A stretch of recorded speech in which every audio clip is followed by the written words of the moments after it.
Good day. Welcome to another episode of the Audible Local Ledger Reads to the Blind podcast. You can get more information at audiblelocalledger.org. Stay tuned for today's reading. Hello, this is Carolyn reading to you from the Cape Cod Times on Wednesday, February 14th, Valentine's Day. As always, we'll start with the local weather. Today will be a day with plenty of sunshine. Highs will be about 35 degrees. Tonight will be clear with lows of 18 degrees. The sun rose this morning at 6:39 a.m. and will set tonight at 5:13 p.m. Tomorrow, Thursday, February 15th, we'll see plenty of sunshine, but rain and perhaps some snow at night. Highs will be 38 degrees and lows 31 degrees. Friday will also be a mostly sunny and breezy day. Highs 39 degrees and lows 21 degrees. On Saturday, we'll see a bit of snow and rain in the afternoon. Highs will be 39 and lows 21 degrees. And finally, on Sunday, we'll see periods of sunshine, but it will be breezy in the afternoon. Highs will be 36 degrees and lows 26 degrees. And next, in other local news, we'll go to the lottery numbers. In the numbers game for yesterday, Tuesday, February 13th, at the midday drawing, the numbers were 5, 7, 4, 7. Again, that's 5, 7, 4, 7. The evening drawing for yesterday, the 13th, 5, 0, 6, 8. Once again, that's 5, 0, 6, 8.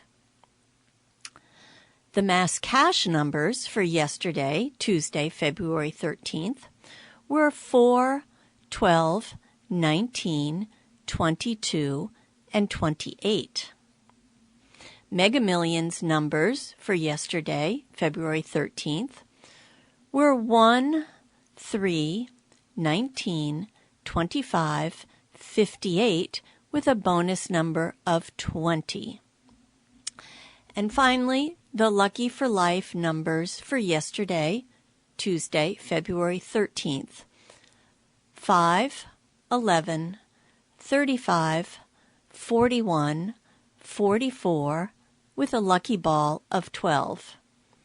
If you were one that played any of these games, we wish you the best of luck.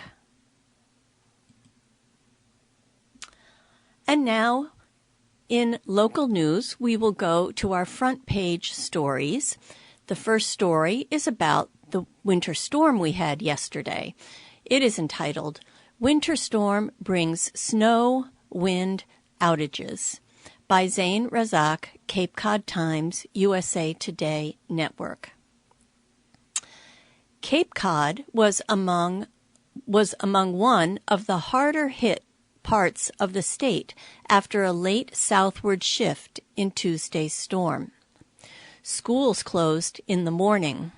By midday, blowing wet snow pelted the region, and by 2 p.m., thousands were without power. The heaviest snowfall on the Cape was expected to occur through 5 p.m., according to the National Weather Service.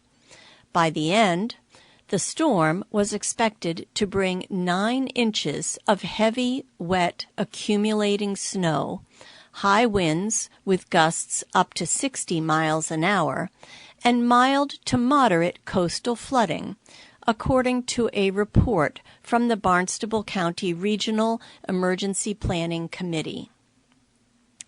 The Upper Cape was, by the end of the storm, expecting snowfall totals between 6 and 10 inches, while the Mid-Cape and Outer Cape totals, as well as snow totals for the islands, were expected to be slightly less, with 4 to 6 inches, according to Barnstable County Regional Emergency Planning Committee. Strong wind was expected into Wednesday afternoon, with gusts reaching up to 40 miles an hour in some areas, according to the Regional Emergency Planning Committee report. The committee also reported that lingering winds, along with temperatures in the mid-20s to low 30s, could make post-storm cleanup difficult and hinder restoration of areas affected by power outages. I think one of the concerns is the freezing temperatures. Bethany Travers, Barnstable County Regional Emergency Planning Committee Public Information Officer, said Tuesday afternoon. It's not going to be super cold. It's going to be around freezing. But there's going to be a decent wind chill, and there's going to be a lot of cleanup, a lot of limbs down, power issues, power lines that need to be repaired. In coastal areas, mild to moderate coastal flooding was expected around the Tuesday afternoon high tide and could also carry into the Wednesday morning high tide. Winter storm, high wind, and coastal flooding warnings remained in effect throughout Tuesday. Power lines down in Falmouth close Route 28. Tuesday's wintry storm brought power lines down across Route 28 north and south near Thomas B. Landers Road, as well as on the ramps, according to Falmouth Fire Department's Facebook page. As of Tuesday morning around 11, the northbound ramp at Thomas B. Landers Road and the southbound ramp at Route 151 were shut down, according to police. Falmouth safety officials could not be reached for further information at midday. Also in Falmouth, Old Barnstable Road by the Cape Cod Beagle Club and Plum Hollow Road were impassable around 1:15 p.m. due to a fallen tree. In Bourne, a Jeep crashed through a stone wall. In Bourne, a white Jeep crashed through a roadside stone wall on County Road. A Bourne police dispatcher said the department had not yet finished a report and the crash remained under investigation. Schools, agencies closed on the Cape and Islands. Schools across Cape and Islands joined districts statewide and closed for the day. All Massachusetts courts were closed, and Governor Maura Healey directed the state's non-emergency executive branch employees to stay home and telework if possible. Outer Cape Health Services, health centers, and pharmacies in Provincetown, Wellfleet, and Harwich also closed. Barnstable County opened its Multi-Agency Coordination Center, or MACC, at 7 a.m. Tuesday. In county-wide emergencies, the center acts as a clearinghouse for regional resource requests and supports the regional emergency shelter system, according to the county's website. Outages in the area. As of 12:30 p.m., Eversource reported thousands without power across Cape Cod. Yarmouth led the way with 961 affected customers, followed by Mashpee with 480, then Barnstable with 593, and Bourne with 586. Falmouth had 41 affected customers, while Wellfleet and Truro both had fewer than 5.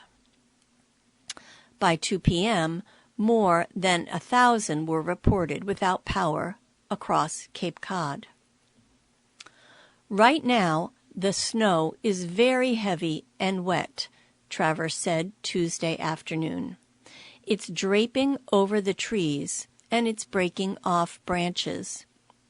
The main concern is really broken branches in the roadways, issues with power lines, and power outages. And there are three pictures that go with this story. The first is of a bunch of fishing boats. The caption reads, "The Hyannis fishing fleet lights up the Ocean Street docks as a heavy, wet snow picks up intensity midday on Tuesday." The heaviest snowfall on Cape Cod was expected to occur through 5 p.m., according to the National Weather Service. The second picture is of the front of the Brewster store with a caption that reads, "Snow falls during Tuesday's storm in front of the Brewster store, which was decorated with hearts ahead of Valentine's Day." And the third picture is of Power Crews. Caption reads, "Verizon crews brave a heavy, wet snowfall Tuesday as they make repairs to downed service lines along Route 6A in West Barnstable." Our next local front page story in today's Cape Cod Times is entitled, "Brewster to Unveil Partner, Sea Camp's Land Plan," by Heather McCarran, Cape Cod Times, USA Today Network. As Brewster moves closer to deciding the future of the former Sea Camp's properties, it has officially found a partner in the Massachusetts Audubon Society.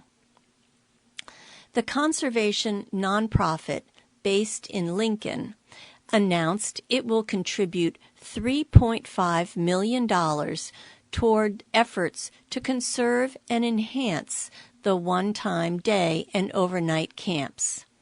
The 65-acre property on Long Pond Road at 500 W.H. Bessie Cartway and the 55-acre property on Cape Cod Bay at 3057 Main Street. The Brewster Conservation Trust, a private land trust, is also joining the efforts, putting in at least $1 million pending voter approval of plans for the properties. The town will continue to own 100% of both properties, said town manager Peter Lombardi. Public access will not be restricted, nor will residents/visitors need to be Mass Audubon members. Residents will get a sneak peek at final reuse proposals developed by planning committees for each of the properties during a virtual community forum town officials will host from 6 p.m. to 8 p.m. via Zoom on Thursday. At this point, both committees have finalized their respective recommended plans for each property, and the Select Board has endorsed those recommendations, Lombardi said. The final proposals will be shared out on Thursday, and residents will be provided with more details about proposed phasing and financing to implement the plans, he said. Among the proposals are a combination of passive conservation and recreation uses, as well as affordable housing. Vision for sea camps created with community sentiments. Plans were developed with comments from the community gathered during multiple forums and through surveys, all with an eye on the town's vision plan and Local Comprehensive Plan. It's all been in the making since voters at a special town meeting in September 2021 overwhelmingly approved buying the sea camps from the Delahanty family, which closed the camps in 2020 after decades in business. The property on Long Pond was bought for $6 million, and the Cape Cod Bay property cost $20 million. Both purchases were ratified at a special election in October of the same year. Voters will vote on the plans at the May 11th annual town meeting. Select Board Chairman Ned Chatelain said there's been a lot of support for partnering with Mass Audubon and Brewster Conservation Trust, quote, to help conserve critical portions, end quote, of the properties. And the town also has an eye on drinking water protection, in addition to a home for a community center and community housing. The town of Brewster recognizes the unique opportunity presented by these properties for generations to come, and we appreciate Brewster Conservation Trust's and Mass Audubon's willingness to partner with us in a way that balances a variety of public interests and reflects the diverse values expressed by our residents throughout the community planning process, he said.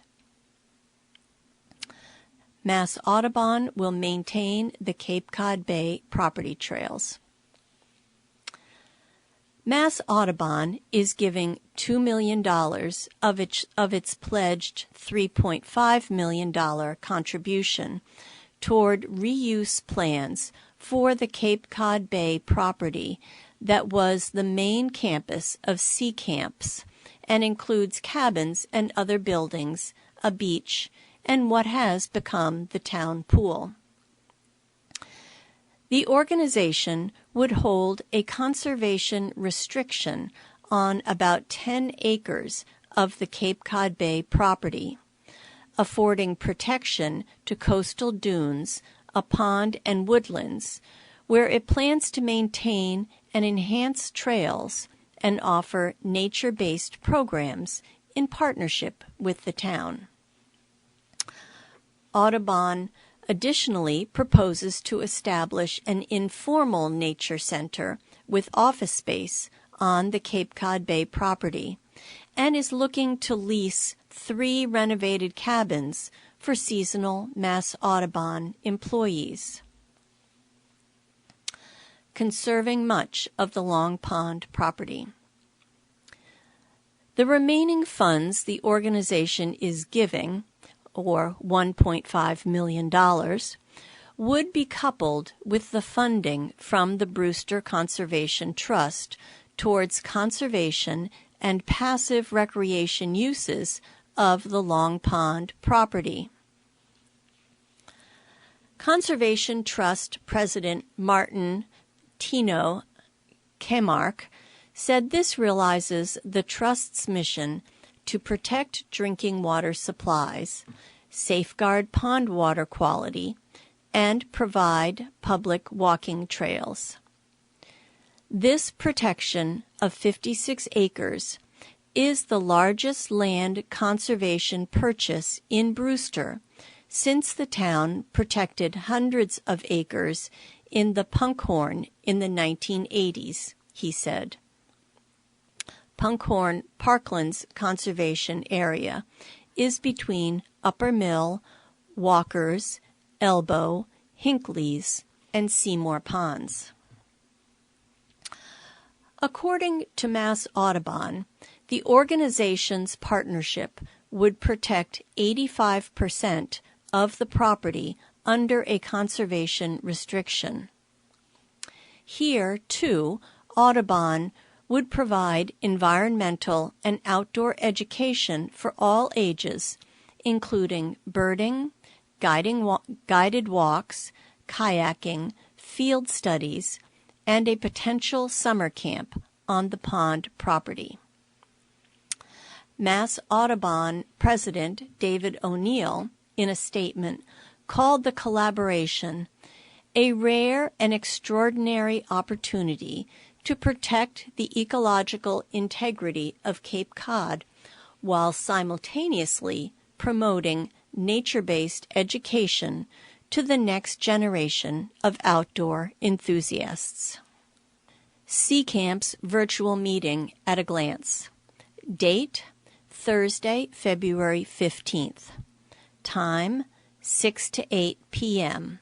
Place, Zoom link. To find the link on the town website, go to www.brewster-ma.gov/.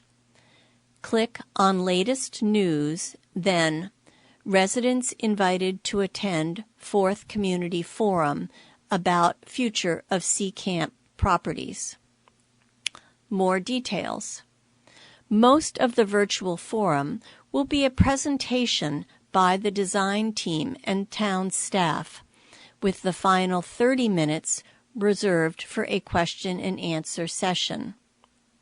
Lombardi said the forum will be followed by additional informational sessions hosted by town staff and committee members, leading up to the final vote to approve the comprehensive plans at the May 11th town meeting. We also plan to open both properties up to residents on select dates this spring so they can tour them before they vote on the plans, he said. More information. For more information about the long-term planning process, Bay Property and Pond Property Planning Committee meetings, and interim activities at both properties, visit the project page www.brewster-ma.gov/cape-cod-seacamps-properties. Give feedback. To provide comments to one or both of the committees, email bppc@brewsterma.gov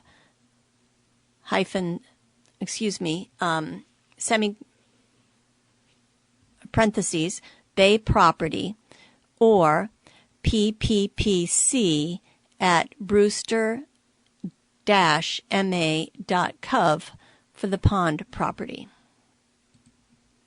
And the picture that goes along with this story is of the Sea Camps building. The caption reads, Brewster voters will decide at the May 11th annual town meeting on plans to reuse the former Cape Cod Sea Camps properties.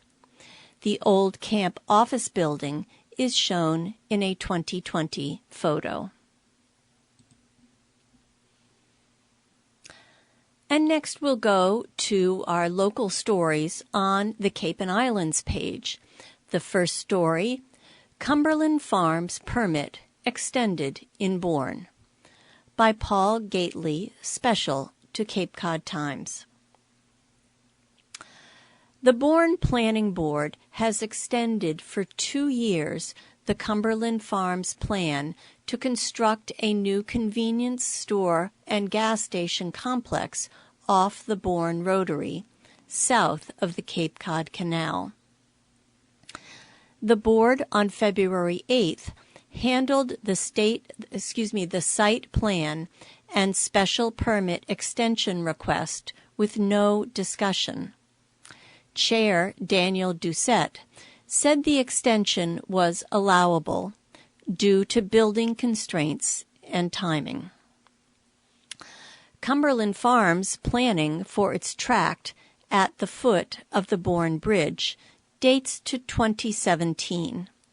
The project entails an 8,153 square foot building on 164,000 square feet in a business zone. The complex would include a fast food franchisee with a drive-through window, 20 fuel pumps, 4 electric charging stations, and 102 parking spaces, according to plans. Access would be from the Rotary. Patron vehicles would exit via Route 28, also known as MacArthur Boulevard southbound. The State Department of Transportation has approved access and egress plans with an acceleration lane from the property south along Route 28.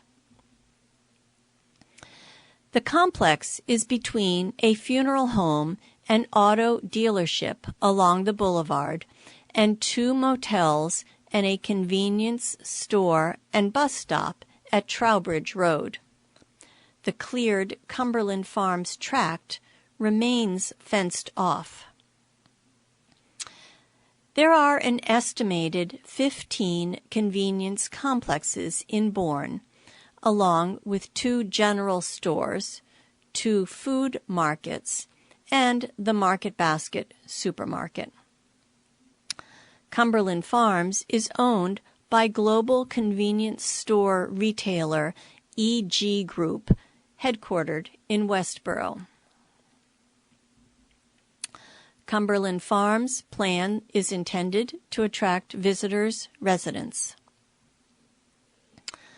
Planners in 2022 argued the Cumberland complex would help improve Rotary traffic safety, replace a neglected strip mall that has been removed, increase tax revenue to the town, and provide lower-cost food and fuel to Bourne residents living south of the canal.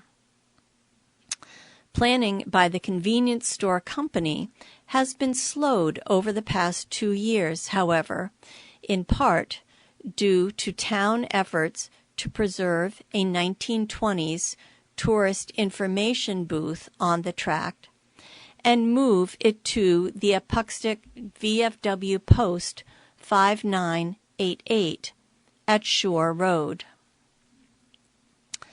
That move, by Hayden Building Movers of Marston's Mills, was set to start the week of February 5th, but inclement weather intruded. The moving date was moved to Tuesday, but that was rescheduled as well due to a storm. Funding for the move totals $45,000, according to Bourne Community Preservation Act Committee Chair Barry Johnson. That total was approved at the 2023 annual town meeting. And there's an unrelated picture on the Cape and Islands page. The picture is a person riding a bicycle by a shop with Valentine's decorations. The caption reads, "A heavy, wet snow didn't dampen the Valentine's Day vibe as Kilwin's Candy Store on Main Street in Hyannis set up its display, and workers inside kept busy making batches of chocolate fudge." The next story on the Cape and Islands page is entitled, "Judge Upholds $10,000 Fine Against Aquina Select Board Member," by Walker Armstrong, Cape Cod Times, USA Today Network. A Suffolk Superior Court judge upheld a 2022 decision by the State Ethics Commission ordering an Aquina Select Board member to pay a $10,000 fine for violating the state's conflict of interest law when he approved a payment for himself after performing work for the town. Gary Haley, the Select Board member and master electrician, billed the Martha's Vineyard town for $17,445 for burying electrical and communication conduits underground in 2018 as part of a beautification project at Aquina Circle, according to court records. We're going to pause this story right now and go to the obituaries. We will continue with the story at the conclusion of the obituaries. And now, in other local news, we'll go to the obituaries. Irene Mary Horak Merrill. Irene Mary Horak Merrill, age 97, passed away peacefully on Thursday, February 8, 2024, just a few days shy of her 98th birthday, at Christopher House of Worcester, with family by her side. Born in Belmont, Massachusetts on February 13, 1926, she was a graduate of Belmont High School and Massachusetts College of Art and Design, Boston, Massachusetts. For over 30 years, Irene was the owner/director of the Dance Loft, Worcester. Never one to really retire, Irene became the classical ballet instructor at the Cape Cod Conservatory, B.B. Woods campus in Falmouth, Massachusetts, teaching/mentoring for the next 20 years. Irene served on the boards of Dance Masters of America and the Worcester Ballet Society. The family is forever grateful for the loving, compassionate care provided by the outstanding staff on the Brookside unit at Christopher House. Funeral Mass will be celebrated at St. Anthony's Church, 167 East Falmouth Highway, East Falmouth, on Saturday, February 17th at 10 a.m. Burial will follow at St. Anthony's Cemetery. In lieu of flowers, remembrances may be made to a charity of one's choice. Madeline Comerford.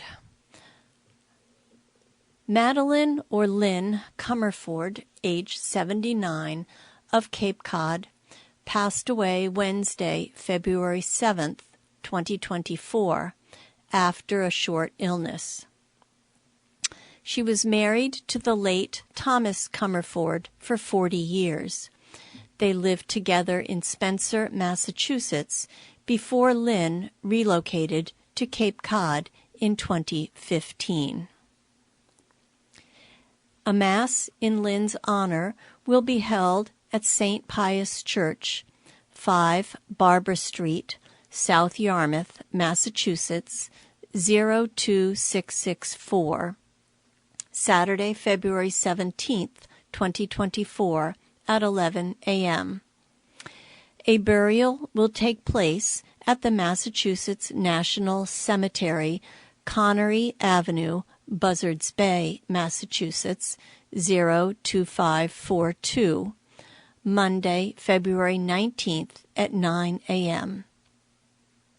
A private celebration of life will be held in the spring, per Lynn's wishes, date to be decided. In lieu of flowers, please make a donation to your local animal shelter in Lynn's name. Arrangements by the Nickerson-Bourne Funeral Home at 40 MacArthur Boulevard, Bourne, Massachusetts. Jack Coughlin. Jack Coughlin, age 81, of Yarmouth, Massachusetts, husband, father, grandfather, and friend to many, passed away on February 10th, 2024. Jack was a master auto mechanic known for his expertise in the field. He was the proud owner of Franklin Globe Texaco. In his free time, Jack enjoyed traveling, attending car shows, watching Bruins games, and taking on home repair projects. He was a dedicated member of the community and found solace in his faith. Jack worshipped at the St. Pius X Catholic Church in Yarmouth, Massachusetts. Jack Coughlin will be deeply missed by his family, friends, and all those whose lives he touched. His memory will be forever cherished. A wake will be held from 4 to 6 p.m. on Thursday, February 15th, 2024, at Chapman Funerals and Cremations, 58 Long Pond Drive, Yarmouth. A funeral mass will be celebrated in St. Pius X Church, Barbara Avenue, South Yarmouth, at 11 a.m. on Friday, February 16th, 2024. In lieu of flowers, donations may be made in Jack's name to the American Lung Association, 55 West Wacker Drive, Suite 1150, Chicago, Illinois, 60601, or www.action.lung.org. Notes of comfort may be made to chapmanfuneral.com. Lorraine Kiley McGuire. Lorraine Kiley McGuire of West Harwich, formerly of Newton, passed away on February 8th at the age of 95. Beloved wife of the late Robert E. McGuire for 65 years. Relatives and friends are invited to a funeral mass on Friday, February 16th at 11 a.m. in the Holy Trinity Church, 246 Main Street, West Harwich. Interment to follow in the family lot of Holy Trinity Cemetery. Visit DeVitoFuneralHome.com to view an online guest book. And now we'll resume the story that we were reading prior to the obituaries. That story is entitled, Judge Upholds $10,000 Fine Against Aquinnah Select Board Member. In October 2022, the Ethics Commission found Haley violated the state's conflict of interest law.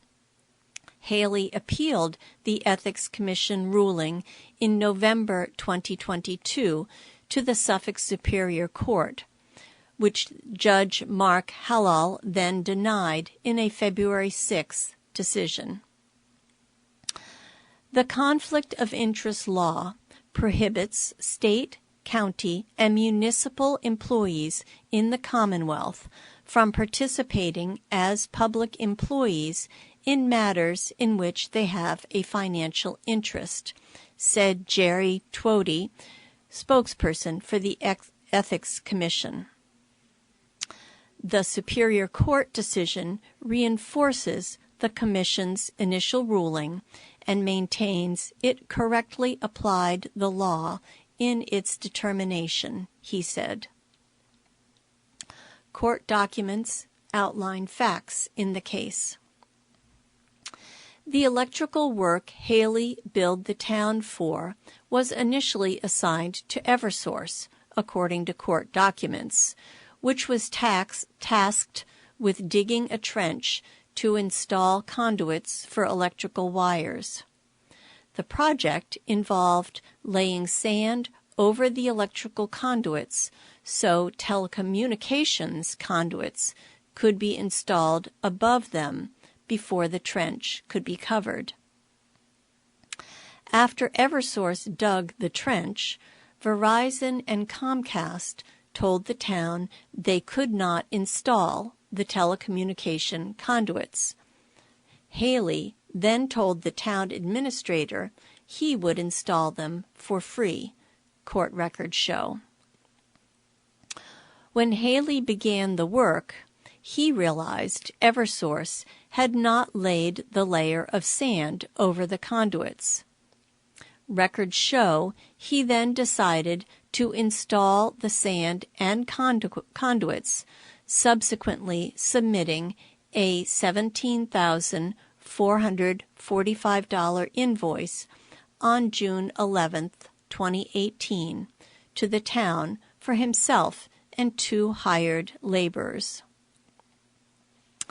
A payment to Haley was made through an expense warrant filed on June 20, 2018, that first had to be approved by the Select Board, requiring each member to sign off on the payment.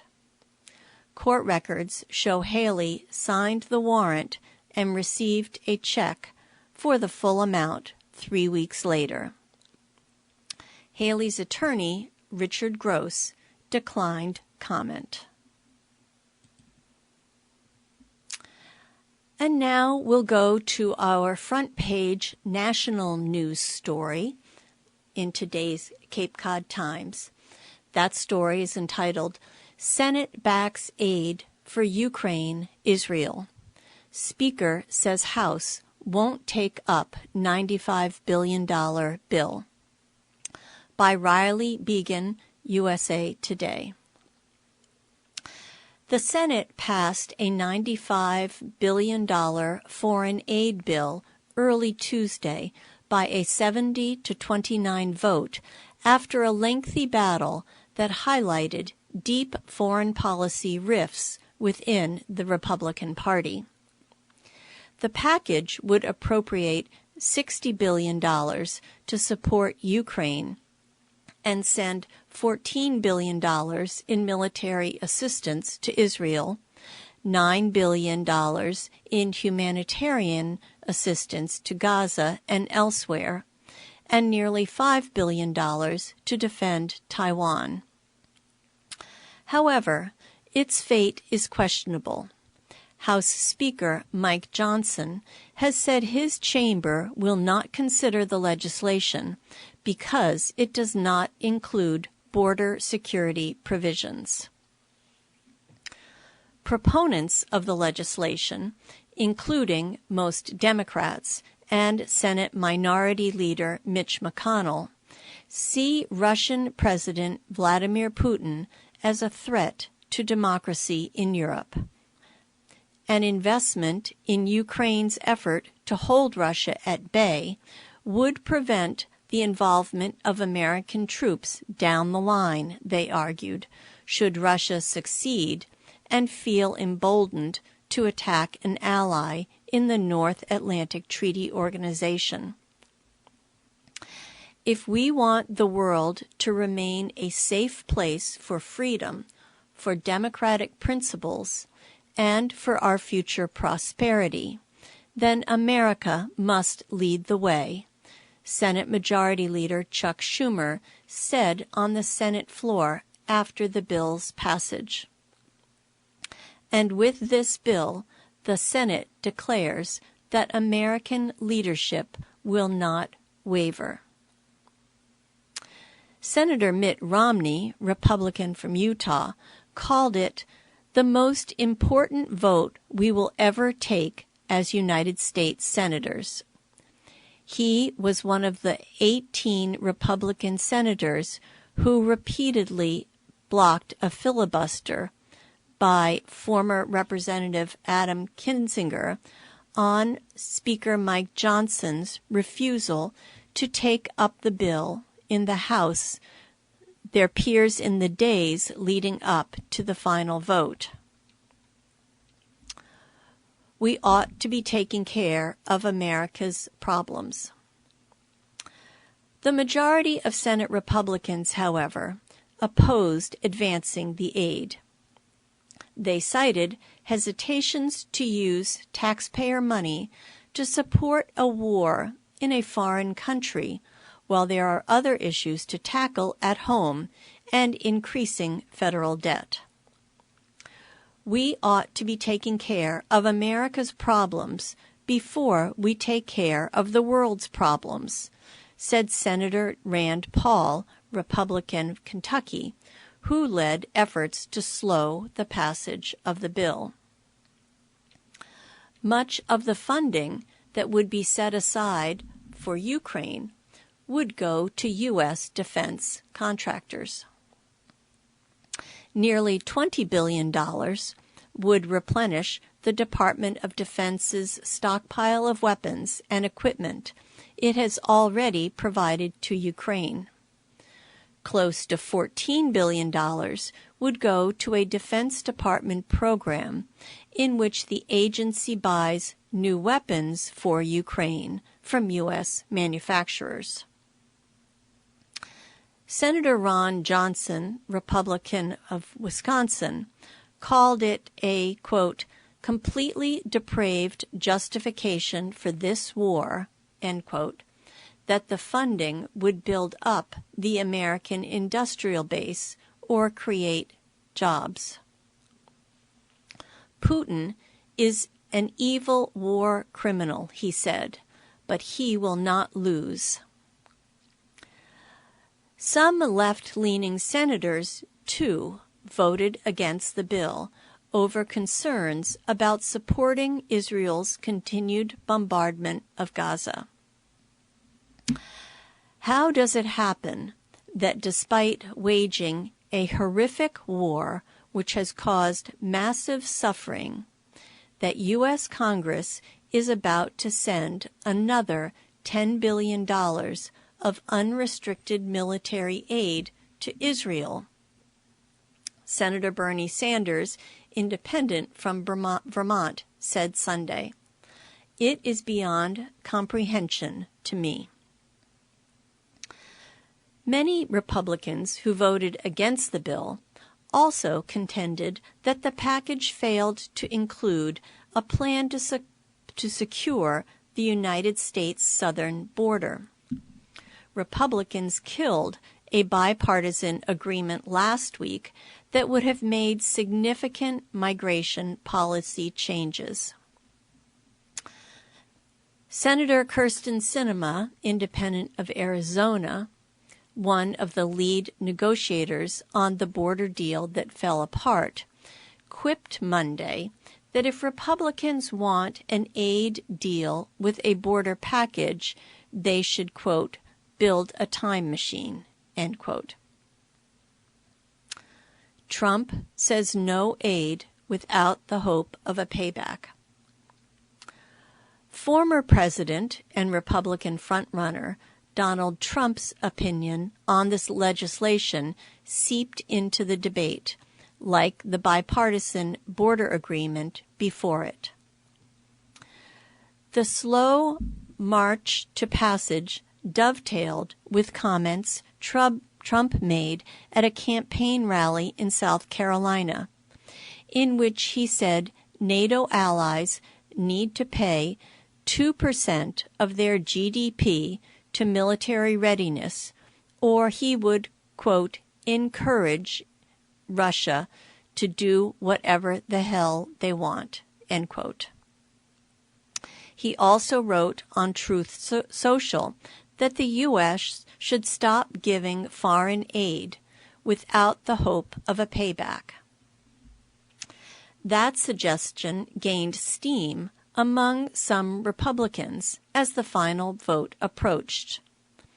Even Senator Lindsey Graham, Republican from South Carolina, a consistent defense hawk who has been a vocal proponent of the aid, said Monday night that he would support the package only if the aid were given as a loan. President Trump is right to insist that we think outside the box. Republican opposition awaits $95 billion measure in House. Despite clearing the Senate, the bill's path forward in the House is murky. Johnson's pledge to reject it leaves Democrats and centrists in the House with one main option: forcing consideration through a tool called a discharge petition, which would require a handful of Republicans to join with Democrats to get 218 signatures. It's rarely successful. But Republican Senator Tom Tillis, Republican, North Carolina, told reporters he had discussed the possibility with House members. Democrats have pledged to use, quote, every available legislative tool, end quote, to force a vote, and some moderate Republicans have already begun arguing for the move. Idiot, former Representative Adam Kinzinger, Republican of Illinois, wrote on X Monday after Johnson said the bill would not be considered in the House. Time for a discharge position or for 3 Republicans to vote against every rule until Johnson agrees, Kinzinger said. You will not win unless you fight fire with fire. And next in national news story, inflation still easing, but gradually. The U.S. prices in January up 3.1% from year earlier. By Christopher Rugaber, Associated Press. Consumer inflation in the United States cooled last month, yet remained elevated in the latest sign that the pandemic-fueled price surge is only gradually and fitfully coming under control. Tuesday's report from the Labor Department showed that the Consumer Price Index rose 0.3% from December to January, up from a 0.2 increase the previous month. Compared with a year ago, prices are up 3.1%. That is less than the 3.4% figure in December and far below the 9.1% inflation peak in mid-2022. But the latest reading is still well above the Federal Reserve's 2% target level at a time when public frustration with inflation has become a pivotal issue in President Joe Biden's bid for re-election. Excluding volatile food and energy costs, so-called core prices climbed 0.4% last month, up from 0.3% in December. On a year-over-year basis, core prices were up 3.9% in January, the same as in December. Core inflation is watched especially closely because it typically provides a better read of where inflation is likely headed. Tuesday's report showed that the drivers of inflation have decisively shifted from goods like used cars, gasoline, and groceries, which are now falling in price or rising much more slowly, to services, including hotel rooms, restaurant meals, and medical care. That shift could raise concerns for the Fed because services inflation typically takes longer to cool. At his most recent news conference, the Fed Chair Jerome Powell singled out persistently high services prices as a concern and said the central bank's policymakers want services inflation to ease further before starting to cut their key interest rate. There's still some inflation in the system that's going to take some time to work through, said Omer Sharif, founder of Inflation Insights, a research firm. This justifies the Fed wanting to wait and see how things are going to go. Biden administration officials frequently note that inflation has plummeted since pandemic-related supply disruptions and significant government aid sent it soaring 3 years ago. And a raft of forward-looking data suggests that inflation will continue to cool. The pace of wage growth has slowed, which reduces the pressure on companies to raise prices to offset higher labor costs. And consumers and business owners collectively expect lower inflation in the coming months and years, a trend that can itself hold down price increases. Still, even as it nears the Fed's target level, many Americans remain exasperated that average prices are still about 19% higher than they were when Biden took office. From December to January, average national gas prices tumbled 3.3%, the government said.